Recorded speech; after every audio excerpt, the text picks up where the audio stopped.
Hi, I'm George Bollendorf, Marketing Manager at Empower RF Systems.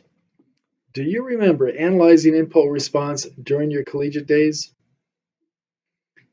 High power amplifiers do a poor job duplicating the input signal without distortions.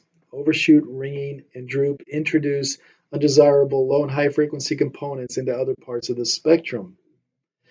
Pulse shaping, as it's done today, is an effort to fix fidelity issues caused by the transient response of the high power transmitter.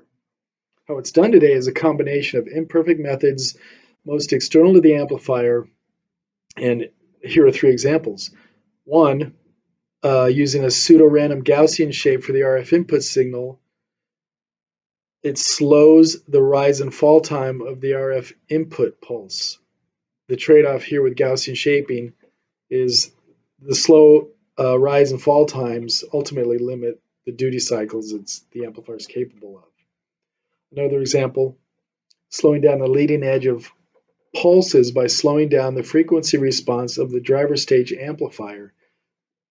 In other words, the first stage of the amplifier. And at TWT, there's a driver, solid state up front, boosting the signal to the tube. So in that driver stage, for example, you would slow down the frequency response. Third example, using post-processing, the output of the amplifier response is digitized and the inverse is added into the original pulse in a digital waveform generator that is then played by the signal generator. This solution is more of an art and definitely a compromise solution as well. Coming up, I'll show you the conceptual amplifier design along with a proof of concept demonstration for pulse shape matching in a high-powered amplifier. But let's talk about the reasons for pulse shape matching. What are the advantages? Well, right off the top, the high-powered amplifier reproduces the exciter pulse width with minimum distortion. In fact, the exciter pulse can be imperfect. That will be duplicated as well.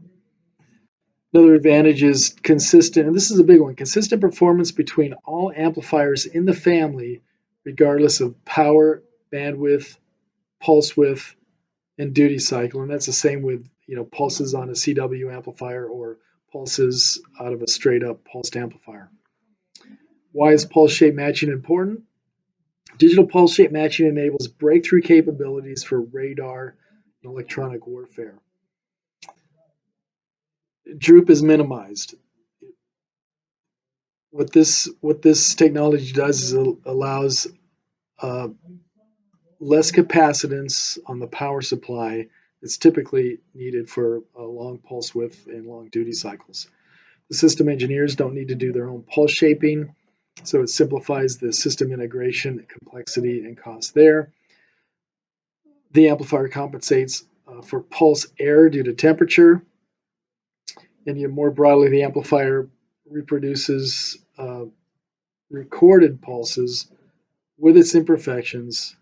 Think electronic warfare applications here, threat simulation, or spoofing. How is it done? By using a digital feedback loop within the RF chain, the amplifier issues can be fixed where they occur within the amplifier. What you're looking at is a modernization of the high-power amplifier. Feedback loop built into the amplifier. Processing and digitization speeds and cost are now at a point where the performance benefits and value exceed the extra hardware cost, and that is for certain bandwidths, certainly up to 6 gigahertz of spectrum. Now, pulse shape matching in real time is performed with very high speed digitizing of the incoming RF, at least 12 bits, but 14 to 16-bit digitizers are necessary, along with very high-speed digital signal processing. Essentially, the amplifier and digitizer act fast enough that the output and input can be compared and the gain adjusted near instantly to minimize the error between the input and output. Now, that's a brute force way. There's digital signal processing techniques that I'll go into a little bit of detail here shortly. A key enabler of this technology is the recent availability of RF on FPGA fabric that's affordable. It's a key enabler of this capability because of the high-speed processing requirements. Highlighted here are the functional blocks for implementing the pulse shape matching function. the technology used is based on the composition of a function with its inverse I, otherwise known as the identity function. In other words, we take the inverse of the error function and sum it to the input. How it's implemented here is with input and output sampled and the error calculated. The inverse is then applied, but first the envelope input and output detectors are used to adjust delay for phase and alignment for generating the lookup table inverse function. The amplitude correction is then applied in phase to be accumulated with a prior correction. The gain is then adjusted accordingly nearly instantaneously. Only one pulse is required to generate the correction factors, and with each rising edge, which is being detected, with each rising edge of the incoming pulse, the correction is applied. Now I'm about to show a video, so here's the setup for the video. Take a look at the oscilloscope image here. So from top to bottom, the yellow is the pure exciter or input signal pulse.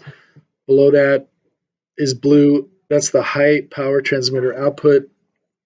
In this case, it's been partially corrected. You'll see on the next slide, how much overshoot there actually is. The green trace is the error applied, while the orange trace is the measured error. So that's the difference between the input pulse yellow and the output pulse blue. So before I start the video, take a look at the blue trace. That is the amplifier output. You see the initial overshoot, kind of a quick correction, and then another bounce up, almost to where the pulse should be. Then it drifts slower a little bit. So you'll see the error applied. That's the green trace. There's no change there. And the error between the top trace and the second from the top. So that's the pure input pulse versus the blue amplifier output result. You can see down at the bottom orange trace. That's the error. That's the measured error. So the error starts out large in blue. It's then measured, put into an accumulator, and the inverse error applied.